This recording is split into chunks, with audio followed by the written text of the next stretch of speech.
Hey, wonderful. Wonderful. Olivia, Lucy, and Lila, that was good. Thank you.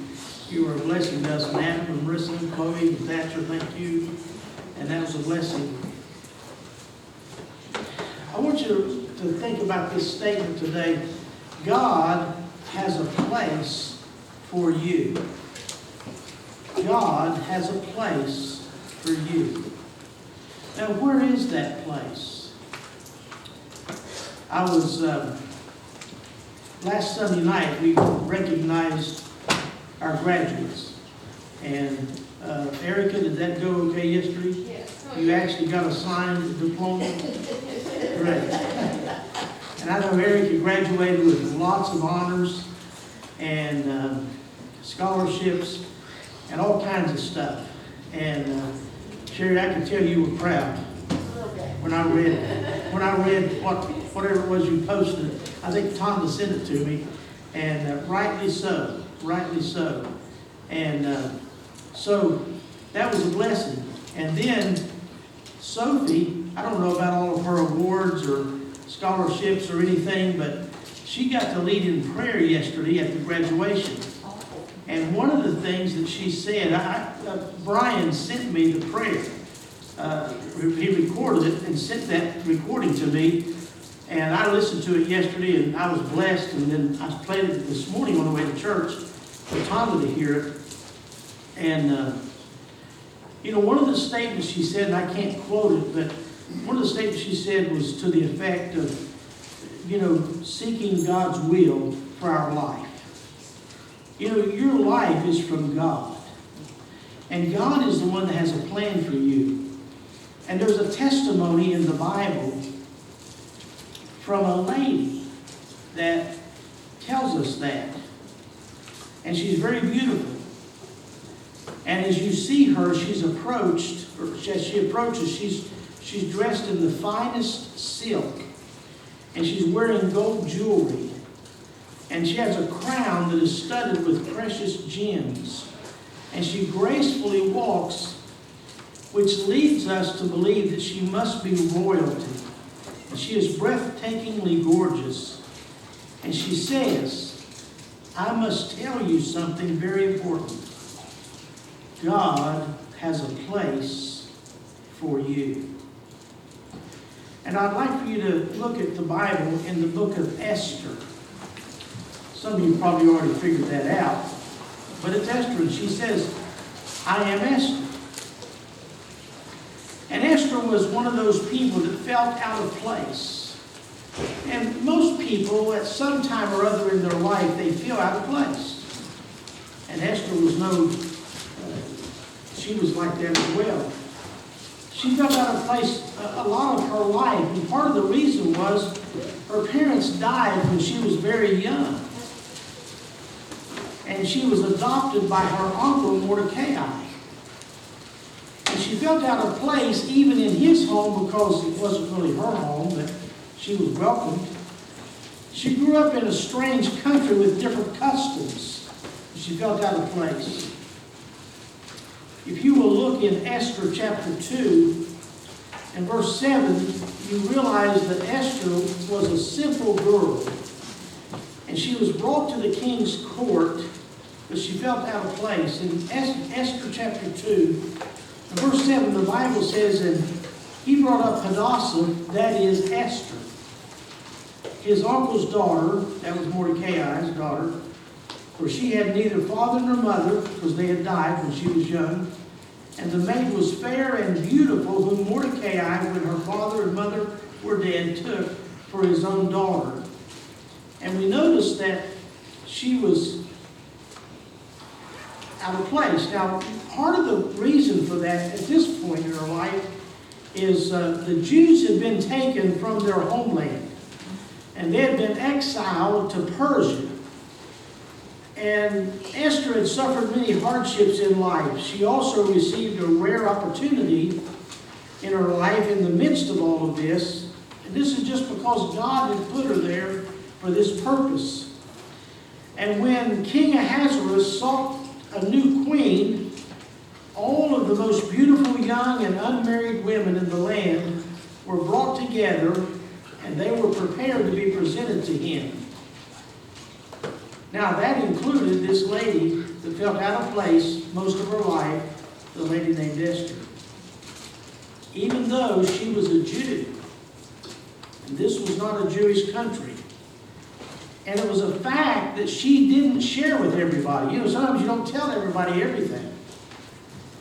And but she was the one that was chosen out of all of these beautiful women to be the queen. And it looked as if Esther's life was going to have a storybook ending. There was a problem came up. There was an official named Haman, and he plotted against the Jews that were in all the kingdom. And the biggest problem was Esther's uncle Mordecai, because he was a Jew, and he didn't like Mordecai because he didn't think Mordecai gave him the allegiance that he felt like he deserved. And if you look in chapter 3, in verse 1 and 2, Esther chapter 3, verse 1 and 2, the Bible says, "After these things did Ahasuerus promote Haman, the son of Hammedatha, the Agagite, and advanced him and set his seat above all the princes that were with him." We continue in verse 2, "And all the king's servants that were in the king's gate bowed and reverenced Haman, for the king had so commanded concerning him. But," the end of verse 3, watch it, "but Mordecai bowed not nor did him reverence." If you go down to verse 5, the Bible says, "But when Haman saw that Mordecai bowed not nor did him reverence, then was Haman full of wrath." He's really upset with you. And the Bible says in verse 6, "And he thought scorn to lay hands on Mordecai alone, for they had shown him the people of Mordecai. Wherefore Haman sought to destroy all the Jews." That's the whole plot in the story of Esther, is there was a plot to kill the Jews. I have a book in my office that's called "How Do You Kill 11 Million Jews?" And of course you lie to them. And it's quite a book. Well, here, Haman has set a plot to kill all the Jews. "Wherefore Haman sought to destroy all the Jews that were throughout the whole kingdom of Ahasuerus, even the people of Mordecai." Go down to verse 8. "And Haman said unto King Ahasuerus, There is a certain people," he's talking about the Jews, "scattered abroad and dispersed among the people in all the provinces of thy kingdom. And their laws are diverse from all people, neither keep they the king's laws. Therefore it is not for the king's profit to suffer them." In other words, King, these people are so different from you. He's actually indicating that these people are rejecting him as a king, and they're doing their own thing, and they're not paying any attention to him. And so he's plotting to kill all the Jews. He continues in verse 9 and says, "If it please the king, let it be written that they," and they is the Jews, "may be destroyed, and I will pay 10,000 talents of silver to the hands of those that have the charge of the business to bring it into the king's treasuries." Verse 10, "And the king took his ring from his hand and gave it unto Haman, the son of Hammedatha, the Agagite, the Jews' what? Enemy." Now, you'll notice that if you go down to verse 13, you'll see the Bible says, "And the letters were sent by post into all the king's provinces." We find over in chapter 1 that it's 127 provinces. "And they sent out all the letters by post into all the king's provinces to destroy, to kill, and to cause to perish all Jews, both young and old, little children and women, in one day, even upon the 13th day of the 12th month, which is the month Adar, and to take the spoil of them for a prey." And so Mordecai sought Esther's help to save the Jews because she was the queen. Now, have you ever felt felt that you were where you belonged? Have you ever felt out of place? Have you ever felt like you were in the right place? You know, people often feel like they're where they're supposed to be, but they often feel like they're not where they're supposed to be. And sometimes that involves relationships. Sometimes that involves a job that's required of us. Sometimes it's simply, we just simply feel out of place. And Esther was dislocated from her family, from her culture, and from her country. And you know, there's no place is out of place when you're in God's place. And God is the one that had brought Esther to this place. And Esther needed great courage. Think about this. Anyone to appear before the king that had not been invited could be their life. Look in chapter 4, notice in verse 1, Esther chapter 4, verse 1. But Mordecai perceived all that was done. This is already done. When he perceived all that was done, Mordecai rent his clothes and put on sackcloth with ashes and went out into the midst of the city, it's in public, and cried with a loud and bitter cry. Verse 3, he said, and in every province, whithersoever the king's commandment and his decree came, there was a great mourning among the Jews. You can imagine the Jews are thinking, hey, we're doomed. We're going to be killed. And fasting and weeping and wailing, and many lay in sackcloth and ashes. Can you imagine what that scene was like? Man, that you talk about depressing. That would be tough. Verse 4 continues, so Esther's maids and her chamberlains came and told it her. Then was the queen exceedingly grieved, and she sent raiment to clothe Mordecai and to take away his sackcloth from him. How did he respond? But he received it not. Go down to verse 7. The Bible says, and Mordecai told him of all that had happened unto him, and of the sum of the money that Haman had promised to pay to the king's treasuries for the Jews. Why? To destroy them. Verse 8. And he gave him the copy of the writing of the decree that was given at Shushan to destroy them, to show it unto Esther, and to declare it unto her, and to charge her that she should go in unto the king to make supplication unto him, and to make request before him. Notice this last phrase in verse 8, for her people. That's the Jews. And then if you'll go down to verse 11, the Bible says, all the king's servants and the people of the king's provinces do know that whosoever, whether man or woman, shall come unto the king into the inner court, now watch this, who is not called, there is one law of his to put him to death. Now this is a pretty serious thing. You're not just going to come into the king's court and say, hey, I got a request. You don't do that. And it goes on to say, except such to whom the king shall hold out the golden scepter that he may live. And she says, but I have not been called to come in unto the king these 30 days. And verse 13, for if thou altogether, well, let me read verse 13 with it. Then Mordecai commanded to answer Esther, think not with thyself that thou shalt escape in the king's house more than all the Jews. In other words, he's saying, look, Esther, you're a Jew, and if they're going to kill all the Jews, just because you're the queen doesn't mean you're not going to be killed also. Verse 14. For if thou altogether holdest thy peace at this time, then shall their enlargement and deliverance arise to the Jews from another place. But thou and thy father's house shall be destroyed. And who knoweth whether thou art come to the kingdom for such a time as this?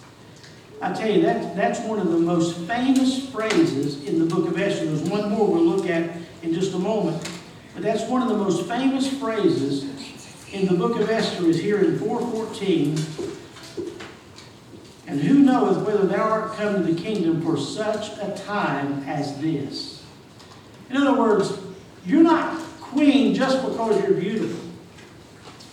You're not queen just because, and you can go down through a list, but said you're queen because God put you in this place. God has a place for you. And in her parents dying when she was a young girl, and Mordecai adopting her and raising her and bringing her into this kingdom and encouraging her, because she wasn't really interested. She didn't feel like she would have a chance of being the queen. But Mordecai pretty well insisted, you have got to at least appear. And Mordecai didn't see this coming, but God did. And he encouraged her to at least go and appear.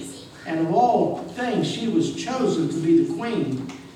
And God had that place for her. For who knoweth that thou art come to the kingdom for such a time as this? No place is out of place when you're in God's place. And you know, God's place is the place to be. And Esther needed great courage. Anyone to appear before the king that had not been invited would be executed. And God had a place for Esther in this place. Now, Mordecai's words changed the way Esther felt about herself. God had placed her there. Her hesitation was replaced with direction. Now all of a sudden, Esther is getting the idea and getting the picture that, hey, God's the one that put me here. I am here for such a time as this, to save my people, to save the Jews in this whole kingdom. And you'd have never thought that one person could make that kind of a difference, that a lady could make that kind of a difference. Because we'd seen what had just happened to the former queen, and here she is putting her neck on the line, if you please, putting her life on the line. But now all of a sudden she's realizing that God has placed her here and has given her direction. And Esther's immediate response was this, and we read in verse 15 and 16, then Esther bade them return Mordecai this answer. In other words, Esther realizes, hey, if anybody has a chance to save the Jewish people, I'm in that place. God's put me here. So she sends answer back to Mordecai in verse 16, go gather together all the Jews that are present in Shushan, and here's what I want you to do. Fast ye for me, and neither eat nor drink 3 days, night or day. I also, my maidens, will fast likewise, and so will I go in unto the king, which is not according to the law. And what does she say? This is the second most important, or most common phrase in the book of Esther. And if I perish, I perish. Now, I want you to think about that. Esther came to realize that her privileges was not just for her pleasure. She had been put in the palace for a very distinct purpose. And God not only has a place for us, but He has placed us where He needs us. But here's the thing, the decision is ours. The decision is ours as to whether we will do what we can where we are. I want you to think about this. For a period of time, you may not understand God's planning and God's purpose in your life. But I want to encourage you to have faith in God and remain obedient to God. And when you realize God's purpose for your life, you can begin to feel empowered that, hey, I'm in the place that God wants me. And Esther's heart soared to action when she realized God's place for her was there to save her people, the Jews. And taking a risk is easier when you know God is in control. And if I perish, I perish. And that was not a fatalistic idea, but she was placing herself in God's hands. And she was saying, even in death, death can be faced with confidence when you trust God. My wife was reading an excerpt from Brad Quackenbush's daughter. Some of you remember Brad Quackenbush. He filled in here several times. And he and I served together in several places. He traveled in many parts of the world and taught and trained people. And Brad was greatly used of God. Very humble man and given wholly to the Lord. And the last three or 4 years of his life, he had prostate cancer. And it had already metastasized, which meant there was, limited things that could be done. But he continued to serve so faithfully. But he spent the last weeks of his life in the hospice house in Ashland, Kentucky. And I was called upon to be there on several occasions with him and sign legal papers and different things that they needed, witnesses and so forth and so on, to cover all these bases that were necessary legally. And his daughter posted that, how many years has he been gone? 4 years he's been gone, which doesn't seem possible, but it's been 4 years. My dad is going 8 years this past week. But she remembered being at her dad's bedside just a day or two before he passed away. And he was crying. And that's real unusual for Brad. He's not a crier. But he was crying, and she asked him, she said, Dad, she said, are you scared? And his response was, no, it's wonderful. You think about somebody that's taught about Jesus, they've taught the Bible, they've fulfilled the purpose that God has placed them here. And he's getting ready to leave. He's going to leave his wife and his kids and his in-laws and his grandkids and all this and the ministry that God gave him and so many friends and there's got to be a little bit of sadness in that part. But man, where he's going, it was as if he had already had a glimpse of heaven, and he said, it's wonderful. And it had to be that Esther had some kind of a picture in her mind like that, hey, you know what? God's brought me to this place for such a time.